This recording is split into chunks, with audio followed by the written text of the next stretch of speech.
अस्सलाम वालेकुम दोस्तों, उम्मीद है आप सब खैरियत से होंगे और अपना ख्याल रख रहे होंगे। आज की हमारी कहानी का टॉपिक है लालची मगरमच्छ। एक जंगल में बहुत सारे जानवर रहा करते थे। शेर जंगल का बादशाह था। इसका एक बेटा भी था जिसका नाम टूटू था। वो बहुत होशियार, बहादुर और समझदार था। जंगल में एक बहुत खूबसूरत तालाब था, लेकिन इस तालाब में मगरमच्छ रहा करते थे। इस तालाब में मगरमच्छ अपनी मनमानी करते थे और किसी को तालाब से पानी पीने नहीं देते थे। मगरमच्छ कहते थे कि पहले हमारे खाने को फल लेकर आओ और फिर पानी पियो। बेचारे जानवर जंगल से फल जमा करते और फिर मगरमच्छों को ला कर देते और बहुत ज़्यादा मिकदार में लाते, क्योंकि मगरमच्छों की भूख भी बहुत ज़्यादा थी। मगरमच्छ इनको पानी पीने देते। सब जानवर मगरमच्छों से तंग आ गए थे। रोज़ रोज़ वो मेहनत करते और मगरमच्छों को फल ला कर दिया करते थे। लिहाजा सबने मिलकर सोचा कि हमें जंगल के बादशाह शेर को ये बात बतानी चाहिए। जानवरों ने कहा, अभी चलते हैं। हम इसी वक्त चालाक लोमड़ी बोल पड़ी, अगर बादशाह शेर इस मामले में पीछे हटा तो इस जंगल का बादशाह करार नहीं दिया जाएगा। लोमड़ी ने सारे जानवरों को शेर के खिलाफ भड़काना शुरू कर दिया था। सब जानवर मिलकर जंगल के बादशाह शेर के पास गए और सारा मामला बताया और ये भी कहा, आप हमको इन मगरमच्छों से निजात दिलाएं, वरना आप ये जंगल छोड़कर जा सकते हैं। ये कहकर सब जानवर वहाँ से चले गए। ये सारा माजरा शेर का बेटा टूटू सुन रहा था। जंगल का बादशाह शेर सारी रात परेशान रहा। टूटू ये सब देख रहा था।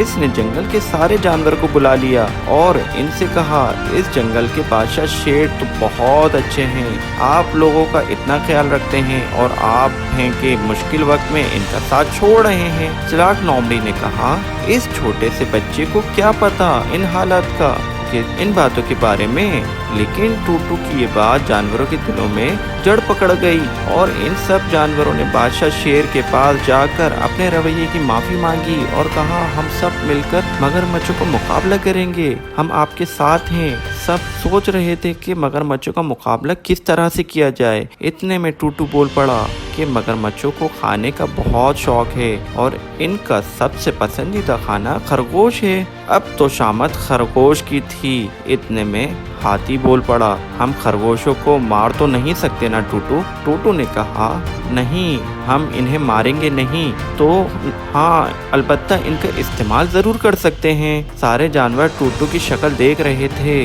कि इस छोटे से बच्चे को इतनी अकल वाली बात कैसे सूझी। खरगोश को सामने लाया गया और हौसला दिलाया गया और कहा गया कि तुम्हारी मदद से सब जानवर आराम से जिंदगी बसर कर सकते हैं। सबकी हौसला अफजाई पर खरगोश राजी हो गया। सब ने एक बहुत बड़ा गड्ढा खोदा और इसके ऊपर पत्ते डाल दिए ताकि मगरमच्छों को कुछ पता न चल सके कि हमने इनके लिए जाल बिछा रखा है। काम शुरू हो गया। खरगोश मगरमच्छों से बगैर पूछे पानी पीने लगा। मगरमच्छों ने जब ये देखा तो इन्हें बहुत गुस्सा आया और इनमें से एक ने कहा, इसकी सजा ये है कि इसे खाया जाए। दूसरे मगरमच्छों ने ये सुना तो इनके मुंह में भी पानी आ गया। खरगोश ने मगरमच्छों को अपनी तरफ बढ़ते हुए देखा। खरगोश वहाँ से हल्के हल्के भागने लगा। मगरमच्छों ने भी लालच में इसके पीछे भागने लगे। मगरमच्छ खरगोश का पीछा करते रहे, यहाँ तक कि उस गड्ढे में पहुँच गए जहाँ जाल बिछा हुआ था। खरगोश जाल के ऊपर से छलांग मारकर दूसरी तरफ जा गिरा और सारे मगरमच्छ गड्ढे में जा गिरे। इस तरह सारे मगरमच्छों को इनके किए की सजा मिल गई और खरगोश ने सुख का सांस लिया, क्योंकि उसकी जिंदगी बाल बाल बच सकी थी। फिर सबने टूटू और खरगोश का शुक्रिया अदा किया और बादशाह से दोबारा माजरत की और जंगल के बादशाह शेर ने एक बहुत बड़ी दावत रखी। इस तरह सारे जानवर एक बार फिर से हंसी खुशी रहने लगे और बादशाह की बादशाहत हमेशा कायम रही। हमें कभी भी लालच में नहीं आना चाहिए, क्योंकि लालच बुरी बला है। तो दोस्तों, कैसी लगी आपको हमारी ये कहानी? उम्मीद है सब आप अपना ख्याल रखेंगे। अल्लाह हाफिज।